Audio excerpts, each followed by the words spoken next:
నా first YouTube video upload చేసిన తర్వాత నాకు ఎగ్జాక్ట్లీ ఏమనిపించిందో అదే. ఫస్ట్ వీడియో అప్లోడ్ చేశాక ఎగ్జైట్మెంట్ కన్నా ఎక్కువ నాకు టెన్షన్ ఉంది. ఎవరు చూస్తారు, ఎవరైనా కామెంట్ చేస్తారా, తప్పు చెప్పానేమో అని చాలా డౌట్స్. బట్ అప్లోడ్ చేశాక ఒక 10 minutesలో నేను వీడియో ఓపెన్ చేసి మళ్ళీ చూస్తూనే ఉన్నాను. వ్యూస్ వచ్చాయా, అసలు నాకు నచ్చలేదు. నా వాయిస్, నా స్టైల్, నా డెలివరీ అన్నీ నార్మల్గానే అనిపించాయి. బట్ ఆ మూమెంట్లో నేను చేశాను, ఇది చాలు అని నేను నన్ను ఎంకరేజ్ చేసుకున్నాను. బికాజ్ చాలామంది ఆలోచించేవారు, బట్ చేసేవారు చాలా తక్కువ. నేను స్టార్ట్ చేశానంటే అది నా గెలుపు. నెక్స్ట్ 1 hourలో కామెంట్స్ కావాలని ఫోన్ చూసాను.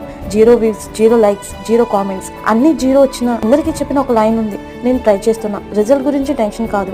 ఈ ఎపిసోడ్లో నేను చెప్పాలనుకున్న విషయం, స్టార్ట్ చేయడంలో గెలుపు ఉంది, రిజల్ట్స్ తర్వాత వచ్చేవి. మీ ఫస్ట్ వీడియో పెర్ఫెక్ట్ కాకపోవచ్చు, మీ వాయిస్లో కాన్ఫిడెంట్ లేకపోవచ్చు. నెక్స్ట్ ఎపిసోడ్లో నేను చేసిన మిస్టేక్స్, ఎడిటింగ్స్ పైన చేసిన ఫస్ట్ ట్రై గురించి షేర్ చేస్తాను. లైక్, కామెంట్ అండ్ సబ్స్క్రైబ్ చేయండి. ఈ జర్నీలో నేను మీతో జెన్యూన్గా ఉంటాను. మన యూటర్న్ డైనీస్లో కలుద్దాం.